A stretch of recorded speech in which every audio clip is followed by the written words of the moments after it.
짧은 추석 연휴 동안 글로벌 증시에 영향을 주는 사안들이 몇 가지가 발생을 했습니다. 도널드 트럼프 미국 대통령은 미중 간의 무역 분쟁 완화를 기대하게 하는 트위터를 남겼고요. ECB, 유럽중앙은행은 3년 6개월 만에 금리를 인하했습니다. 자, 지난주에 발생했던 이슈들 그리고 이번 주에 발생할 이슈들 정리해보고 한 주간의 증시 전망까지 알아보는 시간 갖도록 하겠습니다. 증권팀의 이소연 기자와 함께합니다. 안녕하세요. 안녕하세요. 네, 오늘 증시 흐름부터 살펴볼까요? 네, 일단 코스닥과 코스피 양지수 모두 상승 출발한 뒤에 상승폭을 키우면서 장을 마쳤습니다.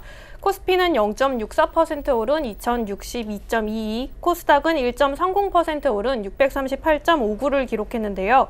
다만 코스피는 개인과 기관의 매도세를 기관이 방어했지만 코스닥은 기관의 매도세를 개인과 외국인이 방어하는 모양새를 보였습니다. 네. 일단은 국제 유가가 오를 만한 사안이 있었습니다. 사우디 아람코 소유의 원유 시설이 피격을 받은 사건인데 이 부분은 한번 짚고 넘어가야 될 것 같아요. 네, 현지 시간으로 지난 14일이죠. 사우디 아람코가 소유한 원유 생산 시설 두 곳이 예멘 후티 반군으로부터 피격을 당했습니다. 피격 이후 아람코 측이 발표한 자료에 따르면 피해 수준은 하루 평균 570만 배럴입니다. 이 수준은 사우디 산유량의 58%, 글로벌 생산량의 5%에 해당하는데요. 핵심이 되는 것은 이제 피격받은 생산시설이 재가동되는 시점입니다. 피격 이후 아람코 측은 생산 재개를 위해서 복구 작업을 진행 중이라면서 약 48시간 후에 진척 상황을 공개할 것이라고 말했습니다. 국제유가 상승이 글로벌 증시에 영향을 주는 것은 물론 국내 증시에도 영향을 줄 수 있기 때문에 이 부분에 관심을 가지고 지켜봐야 할 것 같습니다. 관련 내용은 전문가 인터뷰 들어보시겠습니다. 유가는 당연히 올라갈 거라 보고 있고, 근데 이제 국내에서 중동 생산량 원유 수입비 중에 한 30% 이상 되다 보니까 원가가 급격하게 상승하는 거는 일단 제품 가격에 다 정관을 못 할 수 있을 것 같아요. 그래서 단기적으로 올라오는 건 좀 부정적이지만 그래도 이제 정유사들 입장에서는 또 재고 평가 이익이 플러스로 잡히기 때문에 단기 실적에는 긍정적으로 보고 있고요.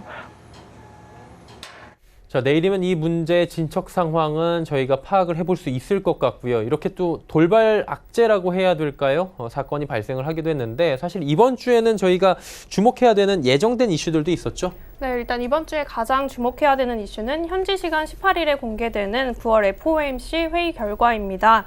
유럽중앙은행 ECB가 지난 12일 통화정책회의에서 예금금리 0.1%포인트 인하를 결정하면서 경기 부양책을 내세웠는데요. FOMC가 이를 따라갈지가 관건입니다.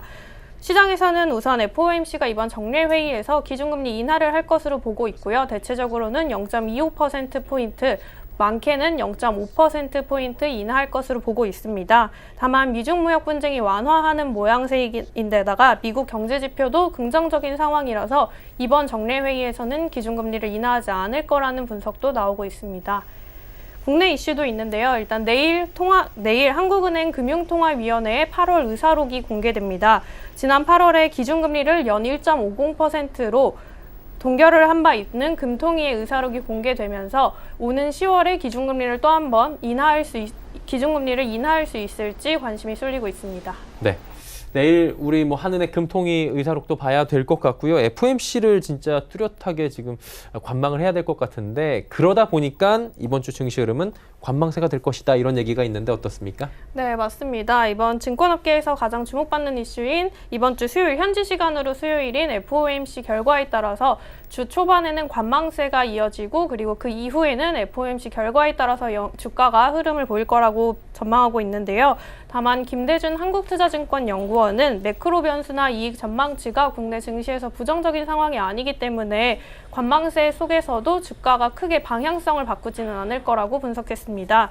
또한 강봉주 메리츠 종금연구원도 최근 증시 반등이 외국인의 수급에 따른 이슈가 아니라 기업 이익의 비관론이 약화되거나 누적된 공매도 포지션이 청산되는 등 이런 이슈들에 따른 것이라고 해서 주가 반등 여력이 크지는 않다고 분석했습니다. 한국투자증권은 추천 종목으로는 하반기 순이익 전망치가 상향되고 영업이익률이 높게 유지되는 삼성전자, 현대모비스, NC소프트, KMW, 아이센스, 서진시스템 등을 꼽았습니다. 네, 이번 주 증시 이슈와 흐름 그리고 전망들, 추천 종목들까지 이야기 나눠봤습니다. 이소연 기자와 함께했습니다. 고맙습니다. 감사합니다.